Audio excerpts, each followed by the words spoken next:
मौलाना साहब, जो बात प्रशांत जी ने कही वो भी ठीक है, और एक दूसरी चिंता मुझे अब हो रही है। आप मोजिज आदमी हो इसलिए आपके साथ शेयर कर दे रहा हूं, इस पर सोचो। महाराष्ट्र में एक नया कार्यक्रम शुरू हो गया है ठाकरे ब्रदर्स के द्वारा, क्या कि केवल मराठी चलेगी। अरे श्रीमती जी, कुछ तो सस्ता लो, बचत करो। नहीं श्रीमान जी, सब बढ़िया लो, रहने दीजिए। इसमें क्या खास बात है? थोड़े में ज्यादा स्वाद, यही तो है इसकी खास बात। वाह मामा, क्या स्वाद है। अरे मेरे राजा,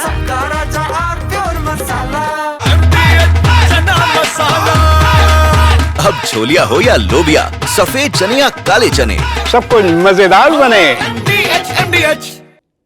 मेरी चिंता ये है कि कहीं वो ये ना कह दें कि अजान से लेके नमाज तक मराठी में होगी क्या मुंबई में, तब क्या करोगे? 1400 साल का सिलसिला ही खत्म हो जाएगा, क्योंकि वो चनकट मार रहे सटासट। बोले मराठी नहीं बोलता, बोले मारो इसको।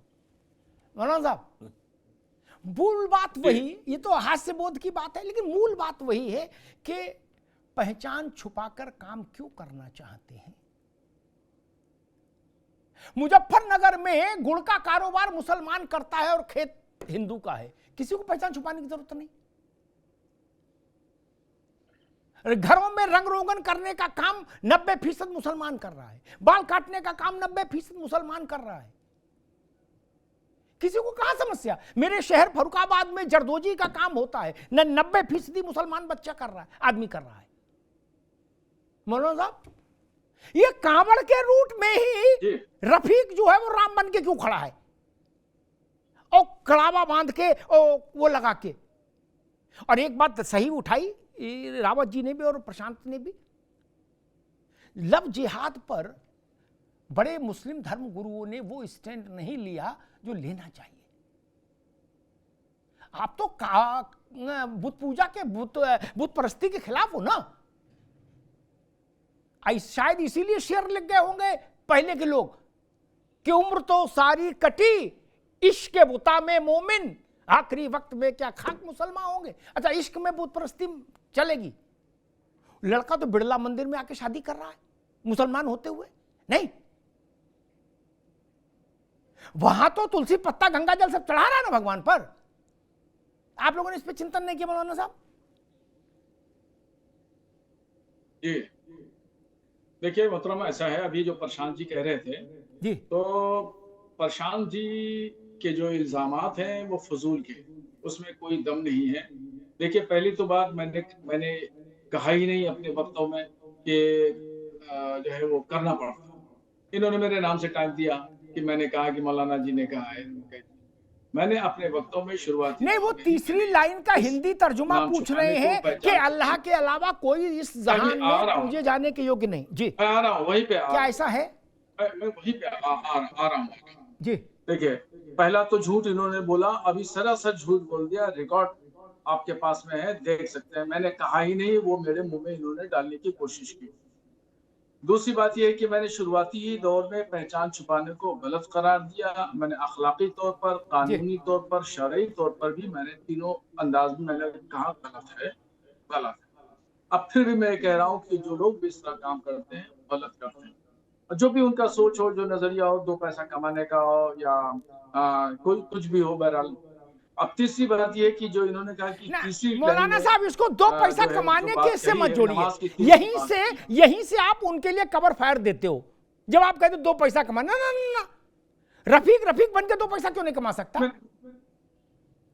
जो भी नजरिया हो उनका, मैं नहीं कह सकता। बहरहाल मैं उनके नजरिए का समर्थन नहीं करता हूँ जी। और जैसा मैंने पहले कहा था कि वो लोग ये समझते हैं कि शायद हमारा बिजनेस न चल सके, इस वजह से वो इस तरह की हरकतें करते हैं, जबकि ऐसा माहौल नहीं है। माहौल तो बिल्कुल सामान्य तौर पर है और कोई भी मुसलमान कहीं भी अपना रोजी रोजगार कर रहा है, करता रहता है। न कहीं हिंदुओं से कोई टकराव है, न कोई लड़ाई झगड़ा है, न हुकूमत की तरफ से ऐसी कोई पाबंदी है कि नहीं ये मुसलमान ऐसा नहीं कर सकता या मुसलमान के कारोबार पे प्रतिबंध लगाया जा रहा है या चेकिंग की जा रही है। ऐसा भी नहीं है, हुकूमत का भी अमल कोई नहीं है। हुकूमत का तो कहना यह है कि साफ सुथरे अंदाज में नंबर 1 में खूब कारोबार, खूब बढ़ावा दो, गलत काम मत करो। चोर दरवाजे से काम मत करो, या बंद कमरे में ऐसा काम मत करो, काम करो ओपन। मौलाना साहब देखो एक बात बताएं, मौलाना साहब एक रजिस्ट्रेशन ठीक कराओ। ठीक आपने ठीक बात कही, लेकिन मैं आ रहा हूँ मनीषा जी, लेकिन मैं एक बात कहूँ, मेरी भी खराब आदत है, मैं मूल विषय पे ही अटक जाता हूँ, वहां से दाएं बाएं भागने नहीं देता, मैं खूंटा पकड़ के बहस करता हूँ। आप लोग कहते हो कि भैया हमको ये ना बताओ अग्निहोत्री जी के वो फूड सेफ्टी कानून के तहत आदेश निकला है, बोले वो तो अधिकारी कर लेते हैं, लेकिन मूल मंशा तो योगी जी की है। अच्छा जी, तो जब आप आदेश को नहीं मान रहे, जो आदेश में अंग्रेजी हिंदी में लिखा है कि फूड सेफ्टी कानून का मसला है, इसका धर्म से कोई लेना देना नहीं। आदेश में तो धर्म लिखा नहीं, उसमें फूड सेफ्टी कानून लिखा है कि कानून ये मांग करता है कि आप ऐसे ऐसे डिस्प्ले करेंगे, दैट्स ऑल। तब आप कहते हैं योगी जी का इंटेंशन, तो वैसे हम समझ रहे हैं जब आप गणेश जी को मानते नहीं, जानते नहीं, शंकर जी को जानते नहीं, मानते नहीं, हनुमान जी को जानते नहीं, मानते नहीं, उनकी फोटो मूर्ति रख के गले पे क्यों क्यों धंधा कर रहे हैं और उनके नाम से ढाबा क्यों खोल रहे हैं? इसके पीछे आपका इंटेंशन गड़बड़ है मालिक। सारी कहानी एक तरफ, वो था ना कि जोरू का भाई एक तरफ कहावत, वैसे सारी कहानी एक तरफ। मूल बात ये है मनीषा जी, हम फिर वहीं आकर खड़े हो गए।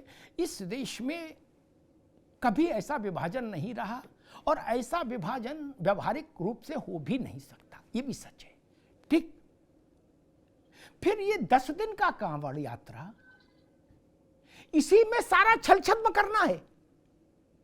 बिजनौर में इसी कांवड़ यात्रा का जो रूट है, right from Rishikesh to Ghaziabad border, Delhi border जिसको हम लोग बोलते हैं, जहां से आनंद विहार शुरू हो जाता है, वहां तक ये परिपथ है कांवड़ का, मान लीजिए। इसके अलावा पश्चिमी उत्तर प्रदेश बहुत बड़ा है, उत्तराखंड, वहां मुस्लिम बहुलता वाले इलाके 85 हैं, 85 क्या, और कुछ इलाके तो ऐसे जहां 50% से ज्यादा मुसलमान हैं। तो इसका मतलब वहां कारोबार भी कर रहे हैं, सब कर रहे हैं। इसी 10 दिन के लिए सारे लोग कमर कसे 354 दिन तैयारी करते हैं कि ना गुरु रफीक को राम बनाना है। अरे 10 दिन शांति भी धारण कर लो, रफीक रफीक रह ले, तो क्या समस्या है? यही बात मैं कहना चाहती हूँ अमिताभ जी, मैंने सबके व्यूज भी जाने।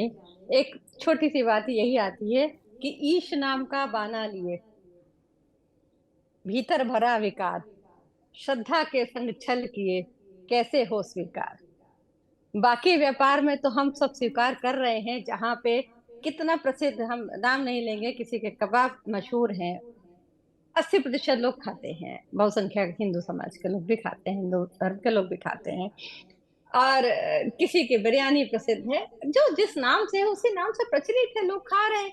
सिर्फ कुछ दिनों की ऐसी बात होती है, वहीं पे ये आप ऐसा करते हैं कि आप छदम नाम से जो है एक व्यापार करते हैं। और जैसा कि शाहबुद्दीन जी ने कहा, लेकिन उसको संभाल भी लिया उन्होंने अपनी बात को। उन्होंने पहले कहा व्यापार को लेकर के, व्यापार में हमारे यहाँ पे ऐसी कोई समस्या नहीं है, पहले भी मैं उल्लेख कर चुकी हूँ। मैंने कुछ खान पान से संबंधित आपको नाम भी बता दिए, जो कि सिर्फ अपने नाम से ही व्यापार कर रहे हैं और बहुत प्रचलित है, और पूरे भारत में और बाहर भी लोग हैं, वो भी जानते हैं उनके संस्थानों को, वो अपने नाम से व्यापार कर रहे हैं।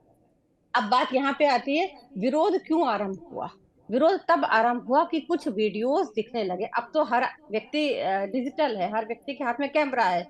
वहां पे लोगों ने देखा कि नहीं, किसी रोटी में कहीं कोई थूक लगा करके उसको रोटी पका रहा है, कहीं देखा कि रसगुल्ला की चाशनी में कहीं कहीं कुछ ऐसे लोग दिखाई पड़े जिनकी मानसिक विकार है शायद, जो मूत्र भी उस चाशनी में मिला रहे हैं। वहां से लोगों ने, और वो कोई भी होगा, वो किसी भी संप्रदाय का होगा, किसी धर्म का होगा, किसी जाति का होगा, वो अगर आंखों से देखेगा तो नहीं करेगा, नहीं खा सकता। और ये बहिष्कार इसलिए है, ये सिर्फ उन जगहों के लिए है जहाँ पे आप छदम नाम प्रस्तुत कर रहे हैं, तो उनको ये संदेह होता है कि आप छदम नाम रख रहे हैं, इसका मतलब यहाँ कहीं ना कहीं आपकी जो मानसिक स्थिति है वो स्वच्छ नहीं है, स्वस्थ नहीं है। आप अपने धर्म, अपने व्यापार को प्रमोट नहीं कर रहे हैं, बल्कि आपके पीछे उद्देश्य जो है वो कहीं ना कहीं ये है कि हम इनको ऐसी चीज खिला दें तो जो इनका धर्म भ्रष्ट हो जाए।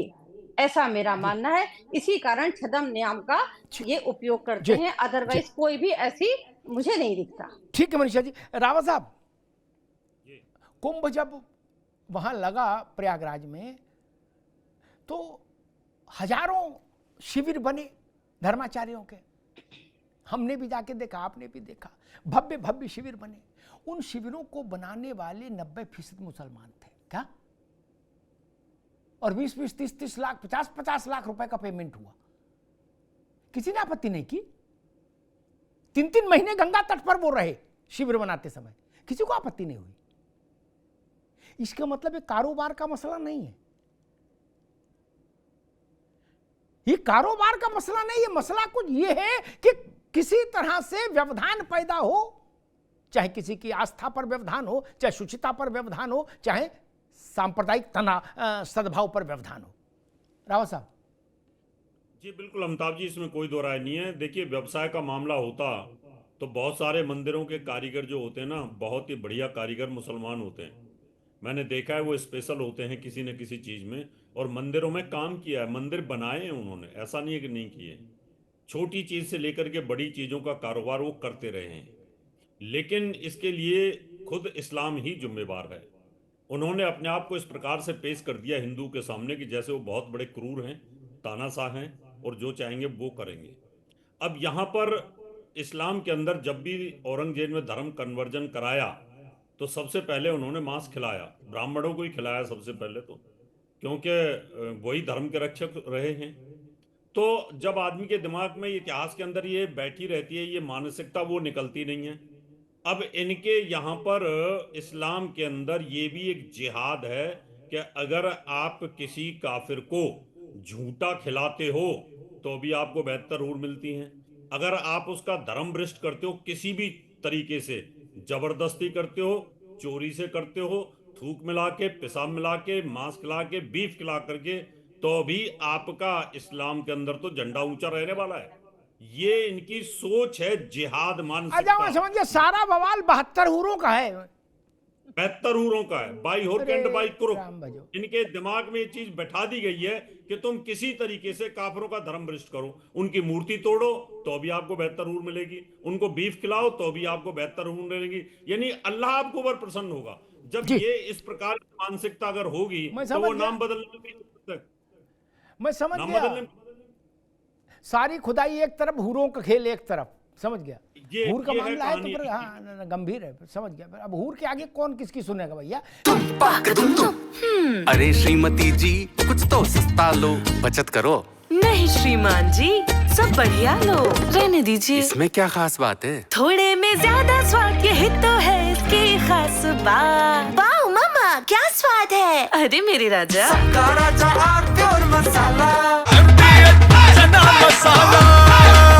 अब छोलिया हो या लोबिया, सफेद चने या काले चने, सब कुछ मजेदार बने। MDH